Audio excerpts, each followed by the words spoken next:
how you prepare a sermon, because that's what people really wanted to know about from all the advanced information that you gave us.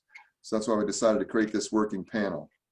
And I think I'll start off first with Tracy Middleton, because we talked a little bit about this yesterday. And what you could do is please introduce yourself to the group and say a little bit about how you prepare for sermons. Then once we've heard from everyone, I'm going to open it up to the chat where you can put in your own questions and direct them either to one of the presenters or to all of them in general. So Tracy, we'll turn it over to you. Okay, so I'm going to drop something in the chat to start with. This is a poem that somebody introduced me to by Billy Collins called Introduction to Poetry. And he talks about how not to torture your text into a confession, which I found to be very helpful perspective on, how to read a text and not bring anxiety to it about like, oh, you have to tell me what to say about you. But to come to a text with a curiosity and, the ability to explore, and hear from it. So anyway, for the first 6 or 7 years, I had a pretty structured process, and I would use certain techniques in a consistent order. But then my process started shifting a bit as as my style changed a little bit, and I started to kind of figure out what works better for me. I got a little bit anxious at one point when my process just stopped working, and I called Dana Wilson, so thanks Dana, and she kind of helped me to, because Dana's been a deacon for a bit, and so she could give me some idea of like, it sounds like you're kind of preparing a little bit more like a priest, and maybe you need to, maybe just kind of focus it down and don't make it so complicated, maybe ask like one question instead of 15 questions. What in this gospel makes the world better, so that was really helpful. And I realized like I could adapt as I needed to, and there are various techniques that I'll use for getting my ideas going, but I don't use them all every time.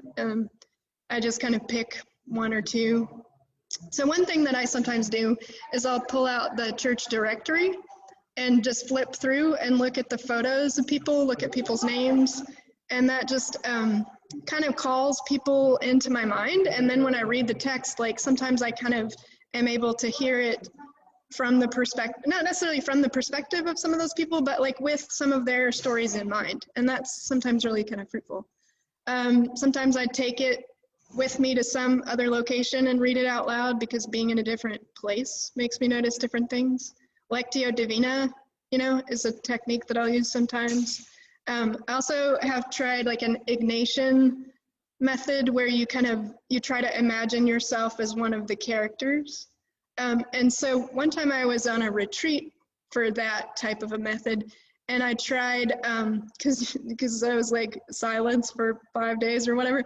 And so I thought, let me try blocking this passage like a play. Where would this person be standing in relation to that person? And then too, I tried to embody each of the people in the passage. And I thought, I wonder, what is the emotion of this person here when they are saying this line? What are they feeling when they say that? And so then I kind of tried this idea of reading out loud into the mirror and make the facial expression of that emotion. And something that was kind of unexpected coming from that was, because I was reading the Passion, and like the people that are yelling at Jesus and stuff.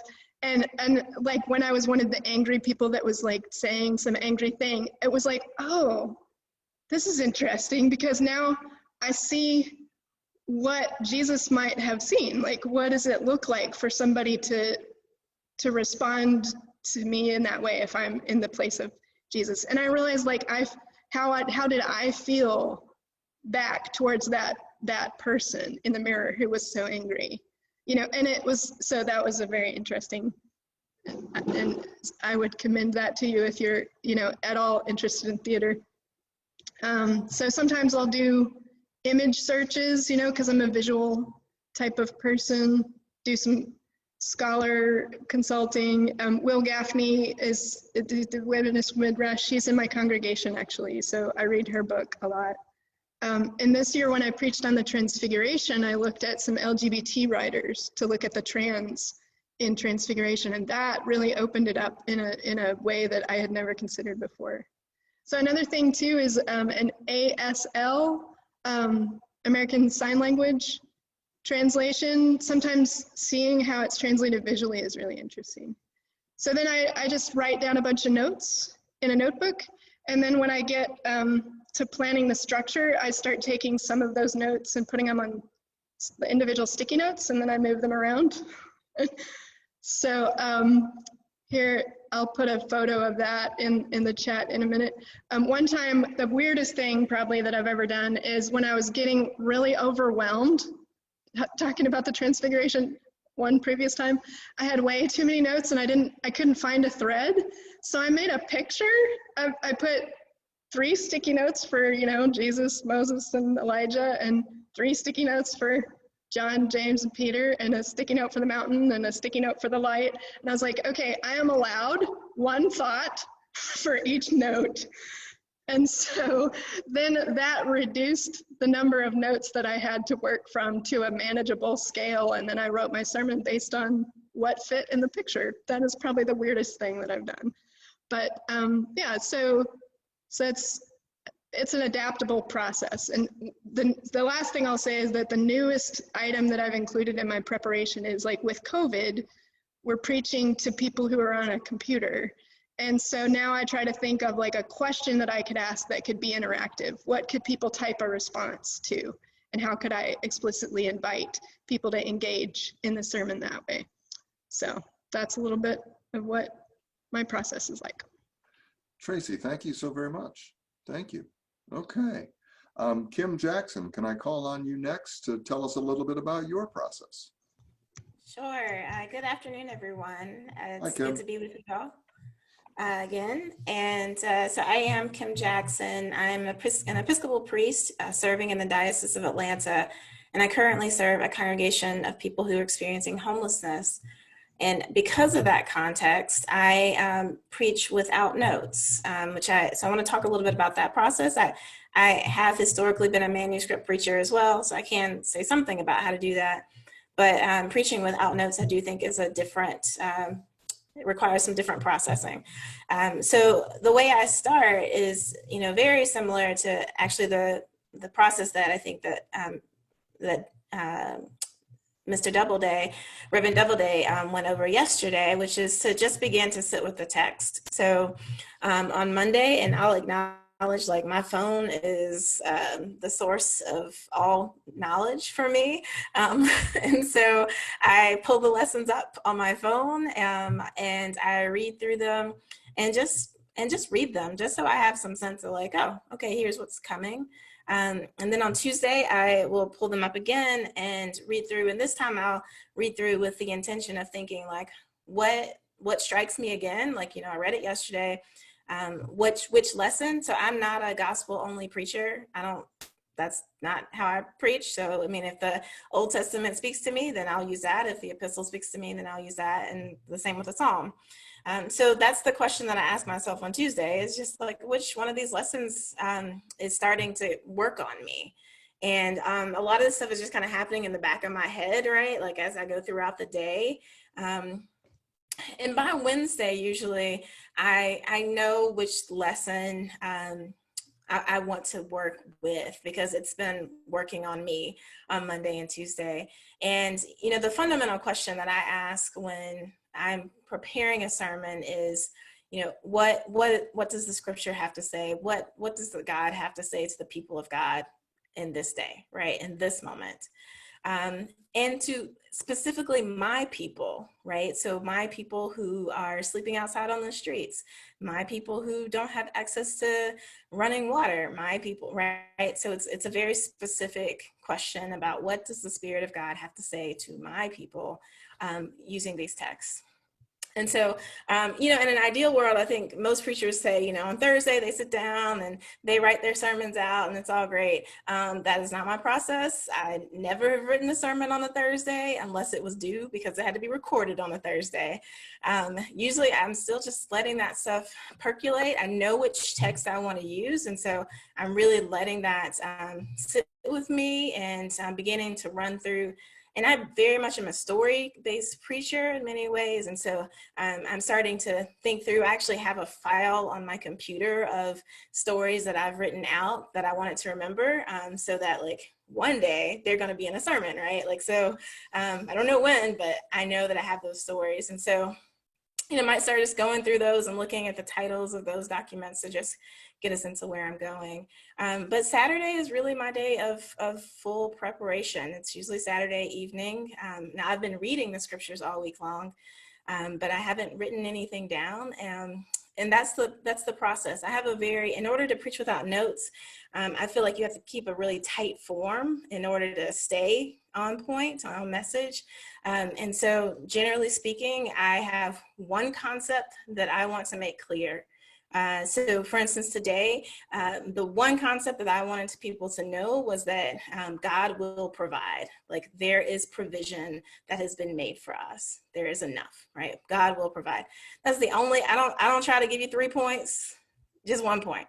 And that's enough. And so I usually have a story that help people enter into it. Sometimes that story is the reading itself. And sometimes that story is a story from my life or the lives around me, from things that I've seen or heard, right?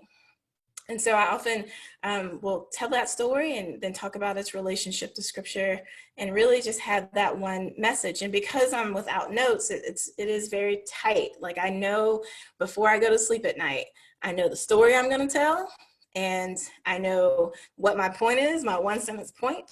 And I know, by the time I get to Sunday, I could almost quote for you the lesson that I'm using. Or at least if I'm using particularly, oftentimes I'll only preach from 1 sentence or 1 verse, right? So I can almost quote that to you verbatim by that point, because it's just in my head.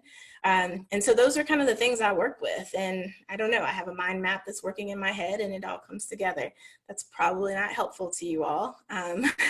But I think knowing, the one thing that I want to just name that I think is important is, if you tell a story in a sermon, tell the story. Don't read it. Don't tell the story, right? I think that's so crucial. So just tell the story. And that's a lot of what I do, is I stand up and I tell the story, and then I tell the story of the gospel. And then I say, and friends, this is what God calls us to and gives us the power to do it.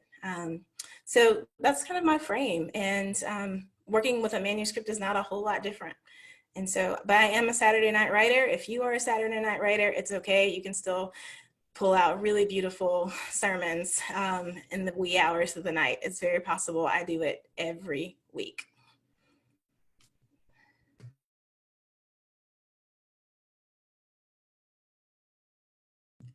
Oh, Stephen, I think you're on mute. Okay, there I'm back. Thank you so very much. Next person I'm going to call on is new to us today. Craig Foster is here for the Working Preacher panel. He's a deacon in the Diocese of Southern Ohio. Let him say a little more about that. But before I do, I want to say that we were very fortunate to have Craig do his field work as he was preparing to become a deacon here at St. Patrick's. And so I've known him quite a while, and one of those stellar deacons in our diocese. And so that's why we asked him to say a little bit about how he prepares a sermon. Craig, tell us about yourself and about your process. Thank you, Stephen. And yeah, I was going to mention that I was able to watch you for a year when I was in field work 15 years ago. I was thinking about it yesterday. My name is Craig Foster. I'm deacon at Trinity Capitol Square in Trinity, Columbus, but I've only been there 3 months. The rest of my time, the other 12 years, I was at St. John's, Columbus, which is in an area of urban poverty. And our second service, much like Church of the Common Ground, is street church, so it was always outside. It still is always outside. And that was formative in much of my preaching. I am also formed deeply by 16 or 17 years involvement with Kairos Prison Ministry, where I'm not anymore, but I did spend a lot of time there. So a lot of extemporaneous things happen. You're in a Kairos meeting or a retreat or something, and the leader comes up and says, Craig, can you give me 10 minutes on the Lord's Prayer? And so I've done a lot of extemporaneous things that I have just really not been able to transfer to Sunday mornings.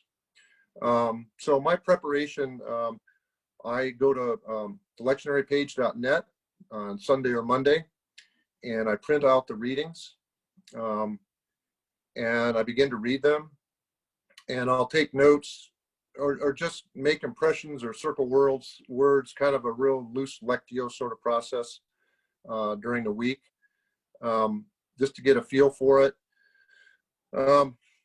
And then I have resources. I really try to make sure that I'm solid in some of the things I say, because my impressions may not be what the Bible is really trying to say. I'll just list a couple of those. I use the NRSV Oxford Annotated Bible when I want just a real quick reference.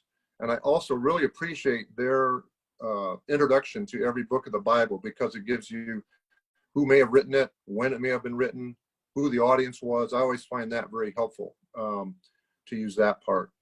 I also look at other Bibles. The New Jerusalem Study Bible has excellent notes. Really, I found it used. Buy a lot of these books used. Sometimes when I'm struggling, I look at the Message. But my go-to standard, as Stephen mentioned yesterday, is the Interpreter's Bible. I do have all of the volumes. I collected them over a few years. I looked for them used. If I got cash for a gift, I tried to buy one, but I do have a full set of the Interpreter's Bible, and I find that to be super, super helpful in understanding the context of what we're saying. Having spent so much time in prison ministry, you learn real quickly that you get a lot of the one verse quotes that people are basing a whole theology on. And so it's very important to me to provide context. So for example, I did preach this morning, and the Matthew reading, they asked Jesus what gives him the authority to do the things he's doing. And you need to tell people, hey, the day before he came into town on a donkey and knocked all the tables over and threw the moneylenders out. So I think you have to, why did they ask this question? Because I always do those, not always, but if it's important, I'll make sure the context of the reading is given.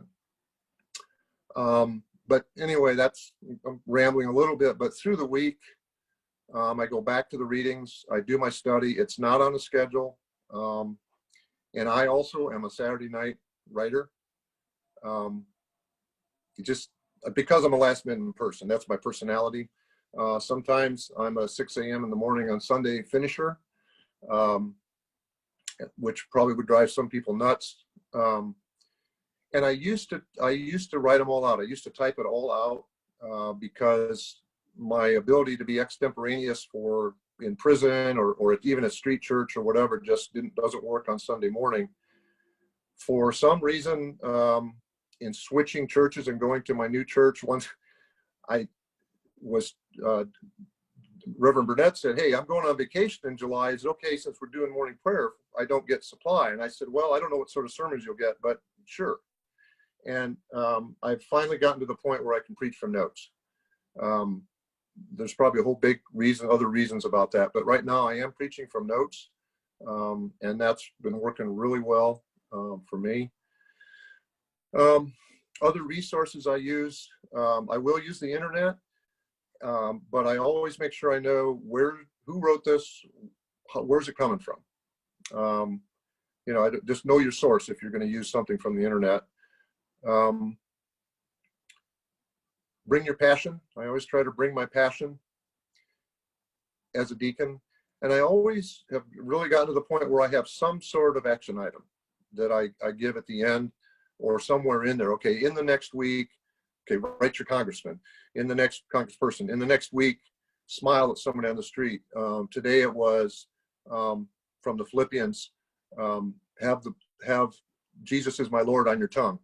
So whatever it might be, I just think is us discharging people out from the church and into the world, that we should always give an action item for someone to do. The other thing that I've learned, and I'll close with this, the more extemporaneous you get, and I was told this by the Reverend David McCoy, who was taught this in Deacon school, know where you're going to land. So if you're extemporaneous, you can get to rambling. Many of us can. So know, okay, okay, the runway's over here because I placed it there. I knew what I'm going to do at the end, and then you can circle back and have a place to land and not be sitting there trying to figure out how do I get out of, or how do I get off the lectern here and end this. So that's my process. It's just kind of a open process that deacons can get away with a lot because we don't preach every week.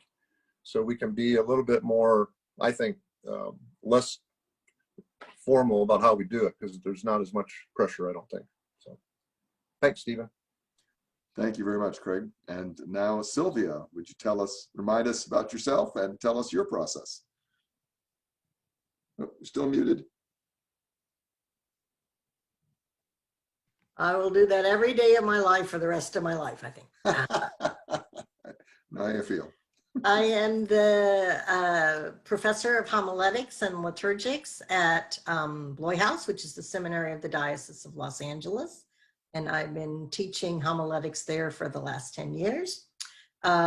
Before I finished my PhD, and while I was working on it, I was a parish priest. So I've, at this point, 35 years worth of preaching in all kinds of different settings behind me.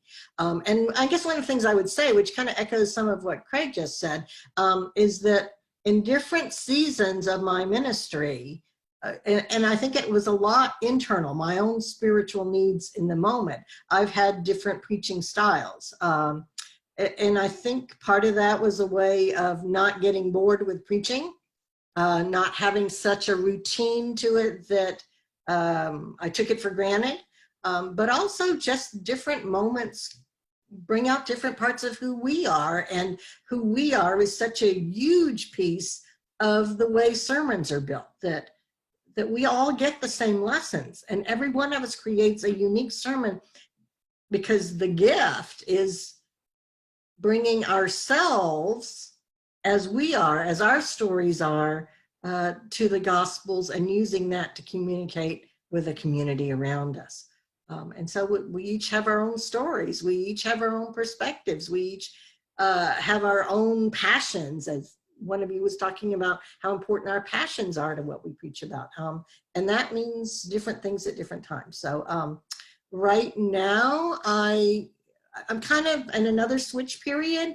I have for many years now, a number of years, been a very, very careful manuscript writer because I really like putting poetic elements in my sermon. I want it to sound beautiful and meet kind of an aesthetic need in people, as well as communicate important theological messages, spiritual messages, and practical messages. I'm actually kind of moving out of that phase for the moment into trying to be, once again, a little more, I don't want to say spontaneous. That sounds like I haven't thought about it ahead of time, but a little less scripted in what I say, to give it a kind of vibrancy that I think this moment calls for in our life and our world. That is not the same as what you get in a poetic sermon. So I'll let you know how it goes. I did a no-note sermon at the seminary a few months ago, and it actually came off okay. So it was good to know I could still do that. I guess the piece I would add, a lot of the techniques that we've talked about I use, but the piece I would add that no one's really talked about yet, I really very much see preaching as an avenue for leadership in the church. That one of the critical times we have when the community is gathered and we can together start putting our feet in the same direction together is on Sunday morning in the worship. And the sermon can be a wonderful way of building in the capacities for all of us to be able to move somewhere together. So I can tell you that part of my preaching is not just to look in the short lens, but in the long lens, so that I know what I want to accomplish with my community over the next year. And this is probably even more true for deacons than it is for priests. Where do I long for them to get to? And how do I break that down into incremental bites that can help to move them to that place? And then with that as kind of a background constantly to where I'm going with that I'm doing, I'm looking at the lessons of the day and saying, okay, how does this further the cause? If I see in my community a lack of compassion, how do I, in the moments I have with them, help to build compassion? This is a conference. And that's, I think, a really important piece as well, that we're not just looking at individual souls and individual needs, although they're in that way too, but also looking at how the whole community can move together and how we can preach in a way that invites the community to gather and journey together. So I guess that's the piece I would add on top of what everybody else has said. Okay, thank you, Sylvia. Thank you very much. Bill, as our keynoter, do you have anything you want to add before we open it up for questions? Got to get yourself off mute. Just one thing, preaching is in fact oral, and if you were to be sitting outside of my study as I work on a sermon, sometimes over a period of days, you will hear me talking every word, every sentence, every paragraph that I eventually get around to typing into the word processor. But I have a very oral process in terms of needing or wanting to hear the words as I read them, as I think about them, as I type them, and it helps me to integrate the whole process.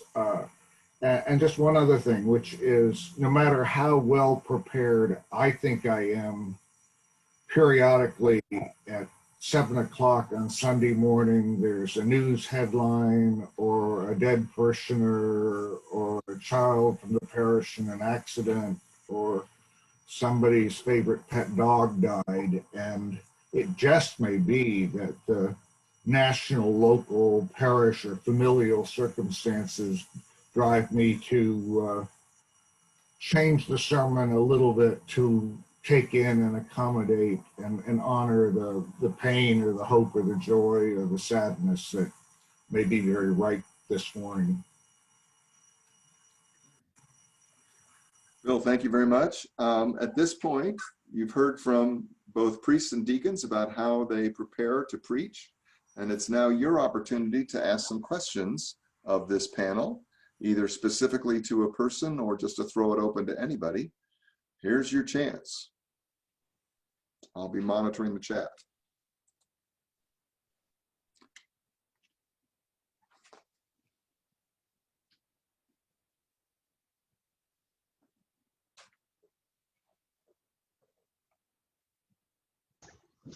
Well, I would actually want to ask Dana if she remembers the questions that she was suggesting to me, because I don't remember if I got that question quite right, but I found it very helpful.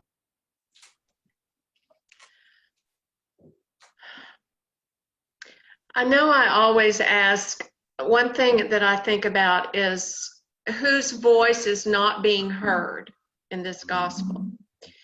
And then the next one is what does the world need to hear from this gospel?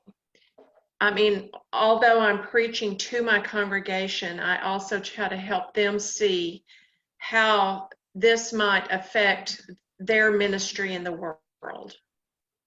So I think those two questions. Does that sound about right? Okay. Does anyone on the panel want to talk about that?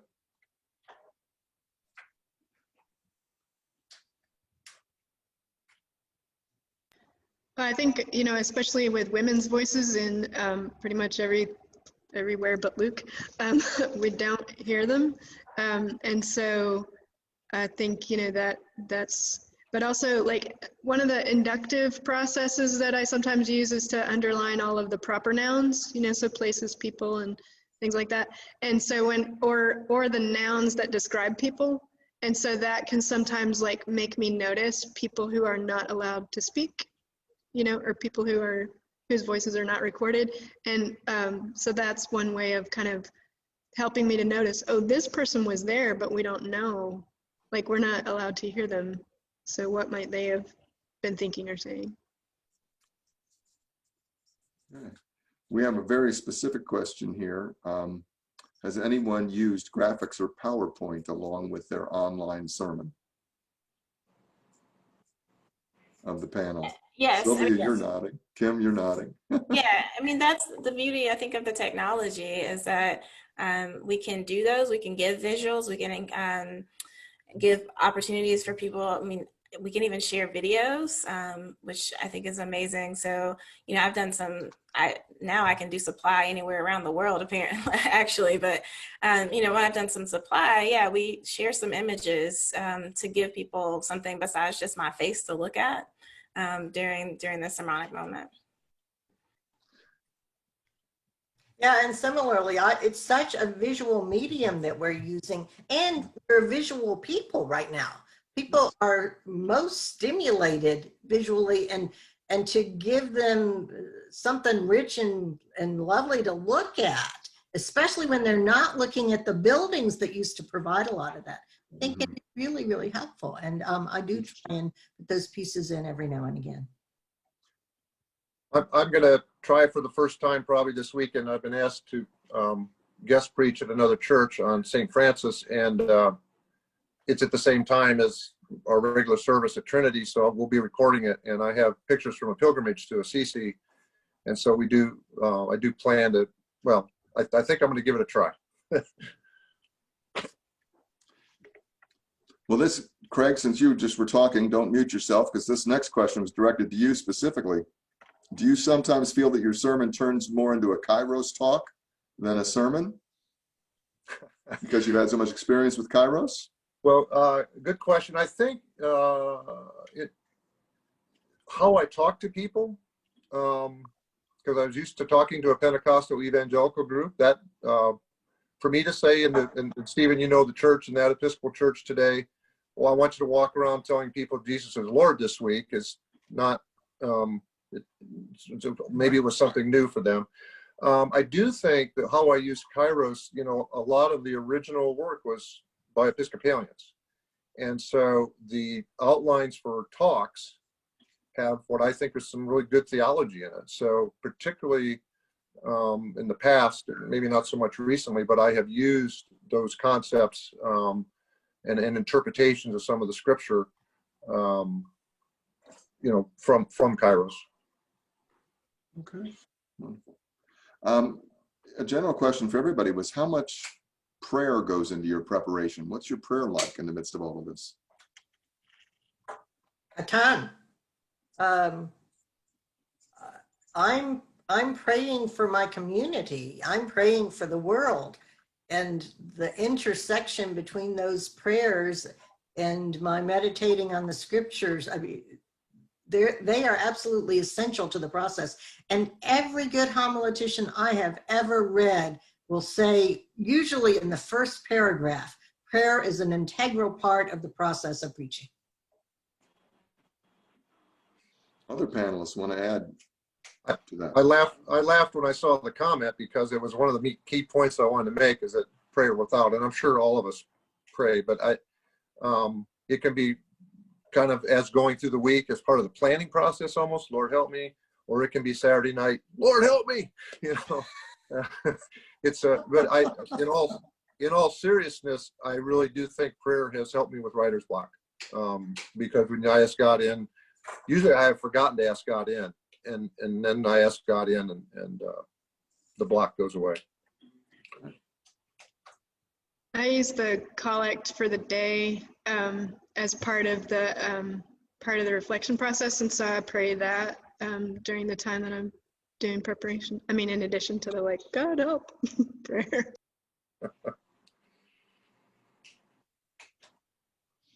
Anybody else from the panel want to say anything about that, about the prayer? Okay. Then we've got a question here that says, I hear Sylvia saying she includes a kind of exhortation in her sermon. How do you or any of the panelists avoid sounding self-righteous? Can I respond first? Sure, absolutely. I hope I don't exhort people. Don't we all? That's not at all my goal. And when I'm talking to you about having goals for where your community is going, I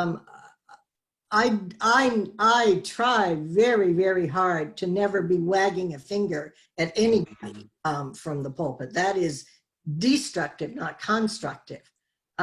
But if I don't know where the community is going and needs to go and wants to go, I can't lead them there. And so that's a very internal process for me, is knowing where we're all going together. And then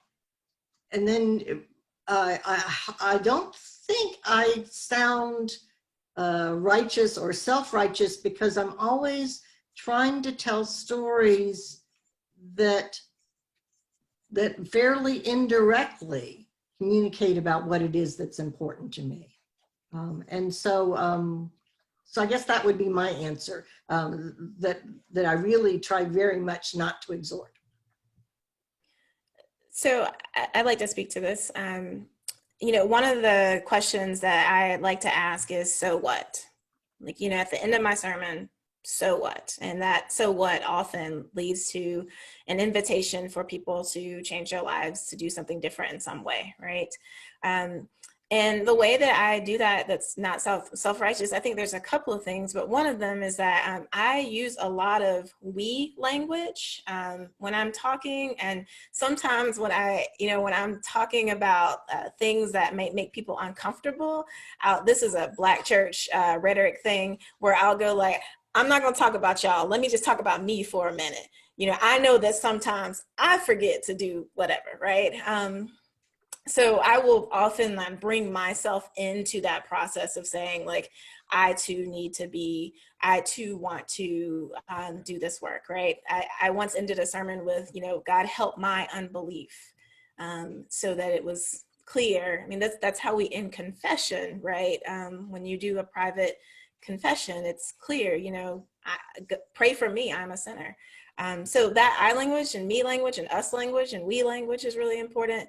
And then I think it also has a lot to do with how you live your life publicly. You know, if people know that you are doing the work that you're calling people to do, if they know that you're out there deaconing and building a life and fighting for justice and righteousness, if they know that's true about you, then I think it sounds a whole lot less self-righteous, because they know it's genuine to what you're doing and what you're striving to do, at least. So those are the big thing takeaway is to like use I language, we language, us language. I think it really does help with pulling people in. Okay. Anyone else want to say something about that, exhortations? Yeah, I think I agree with Nikki fully that the we and I language is really good. And I think deacons have more of a license to kind of speak personally like that. And I know, Nikki, you're a deacon and a priest, but I think deacons have more of a license to kind of just be a little bit more personal, in the way we preach, because we aren't scholars. And so I think it's okay to do that. Okay. We've got a lot of questions going around about how to use media. That's our next conference, obviously, because we're all struggling with that. Got a new message here. Okay. Other questions for the panelists about their preparation process and how they get ready to preach each week?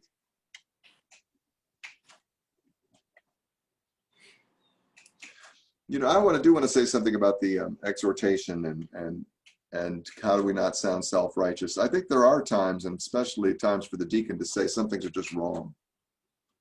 And, you know, we got to stand up for that every now and then. I did that in a sermon. I said, I think we've forgotten that there are some things that are just wrong. And I said, of course, now, then everybody adds extenuating circumstances to it. And that's where it gets ugly. So, but it's worth saying that from time to time. Stephen, there's another question in the chat that I would like to speak to. Okay, you beat me to it. Sorry, the question is, what if you're a guest preacher? How to address guest preacher? Yes, thank you.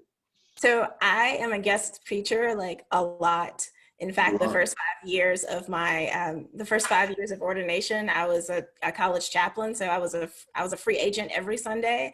And at one point I told the bishop that I probably did almost as many visitations as he did in 1 year. So here's the thing. So you can get to know people a little bit by going to their websites, going to their Facebook page, you know, seeing, I always try my best to listen to the sermon or even two from the previous weeks to give me a sense of kind of what's been happening in the, at least in the life of the preachers in that congregation. So you don't come in completely blind. And then I do think that there is a lot of freedom in being a guest preacher, because you can say some things that perhaps the rector or the vicar may not be able to say so easily. And so I often take it as an opportunity to really take some risk, right? And to try out different ways of preaching that perhaps I wouldn't have in a different context, but also to like say the things that I feel like need to be said, right? So, you know, I preached at one congregation and I knew that they were fighting amongst each other. Like, it was known to the whole community. In fact, I knew because I would see other members of their congregations at other churches when I was supplying. So I knew they were wandering. And so I just called that out. I just named that, like, you all are fighting. Like, this is what's happening. And here's what the gospel has to say about this fight. And it happened to be the gospel about go to your brother if he offends you, right? And so you can tell we always tell the truth when we preach, like that's true. But I think it's an opportunity to be a bit more bold when you're preaching to a congregation that you don't actually have to be held accountable to in the weeks to come. Thank you, Kim. That's true. When you're the guest, you can get away with that. Those of us who've been around in a parish a while, when we tell the truth, they set us free.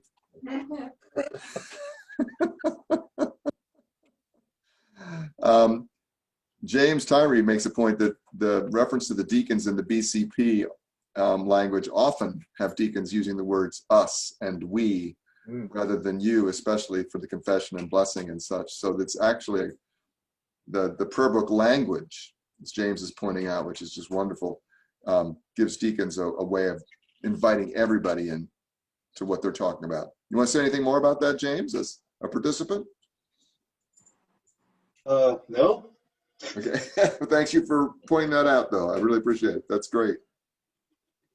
Okay. Other questions for the panelists while you've got them?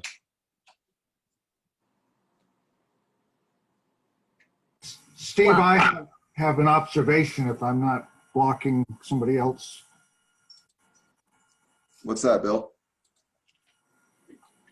I just spent recently 14 months in a church that was quasi-bilingual in terms of morning congregations that spoke English, an evening congregation or an afternoon congregation that spoke Spanish.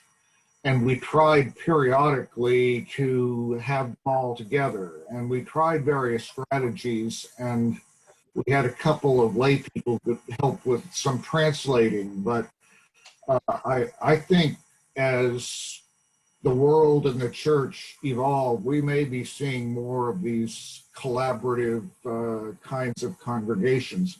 And then just very briefly, I did about 15 mission trips to South Africa, and almost every congregation I preached in had at least 3 or 4 languages in use. And I had to learn to preach in sound bites that could be successively translated in 3 or 4 other languages as I moved along. And I did have a manuscript, but I also had to choose language that was accessible to to the translators so that it was a totally different kind of preaching. And I suspect that not quite that, but some similar things may evolve, if not in this country, around the communion. Very good point, especially about language. Can I say a few words about the feelings that come with preaching? Please. Because, there aren't any questions in the chat box. Not yet. So I will say I have been preaching for the last 10 years. And I have preached in congregations as small as 2 people and as large as 5,000. And I am always still nervous. Like there's still something in me that vibrates inside that's nervous. And so if you all find yourselves feeling nervous, like that's real. And I think that it's an appropriate feeling to have, because what we are being invited to do is an incredibly powerful thing. We are being invited to speak to God's people about what God has to say to them. And that's just a weighty responsibility. And so in all these 10 years, that nervousness hasn't gone away. I have better coping mechanisms for it, to be sure, but I am still nervous. And so I want to name that as a feeling that can come. And also for me, I will say preaching is incredibly life-giving for me. And so I could be having the shittiest of shitty weeks, pardon my language, please. And there is something that's just incredibly life-giving about the act of proclamation. And so even though I'm nervous, it does give me, it gives me life. It gives me hope in a really wonderful way. And so I hope for all of you all that you also walk away with that kind of rekindling of spirit as a result of accepting the invitation to share a word with the people of God. Linda Paul writes, my vocal coach used to say, of course you have butterflies. We just try to get them to fly in formation. That's beautiful. That's really cool. Okay. And I just out of a sense of preparation, I just want to share with you all something I learned. I've been doing this for 37 years and I learned something new during pandemic, which is that I don't like preaching to a screen. I really don't. I mean, I was really bad at it, really bad. So now that we're back in in-person worship, even though with about 40, 50 people, it is so nice to have an audience. It's so nice to have response. People laugh, look, interested. My problem is I'm a preacher within a group, not just to the text itself. And so if I can't have interaction with a group, I struggle. So know who you are. I think many of us have been taught, Stephen, that preaching is and should be conversational. Mm-hmm. And obviously when we're in person, the conversation is easier. We're reading a lot of body language and people are reading ours. Yeah. Even on the screen, we do have to figure out a way to make it conversational so that you are taking your eyes away and looking at people's faces and seeing them nodding or seeing their eyes roll or all those things that you use as a cue in person. You have to have that conversation still, even on the screen. Yep, that's the key. That's the key. Okay. We're about running out at the end of our time. Any last minute questions that people want to ask or any last minute things that our panelists want to say? I just wanted to say something about the conversational part. That in a way, so on Facebook or on some of these interactive platforms, people are able to have a conversation so the dialogue goes out and then it comes back, but I can't get it until later. So it involves a certain amount of faith. I'm going to invite you to speak with me and later I'm going to find out what you said.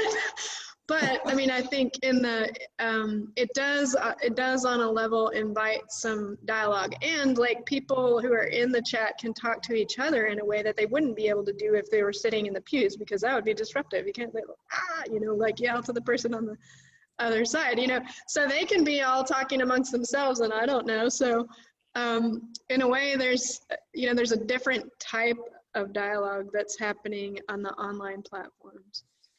Indeed. Other final comments from our panelists? Anything else you want to add? Yeah, this is Craig. Am I unmuted? You're unmuted. Okay, We hear thanks. you. I had to, my computer didn't work and I had to go to my phone and I don't know how to use it, but a warning. Sometimes when I'm out reading the gospel on a day I'm preaching, I'll get a new insight as I'm reading. And one time I decided, and this was when I even had a scripted sermon, I decided to include that insight. And my advice is don't do that unless you're really good at working on your feet like that. It became incoherent and not a good thing to do. Just save that new insight for another day. Write a note to remind yourself. You can pull it out 3 years later. Yep.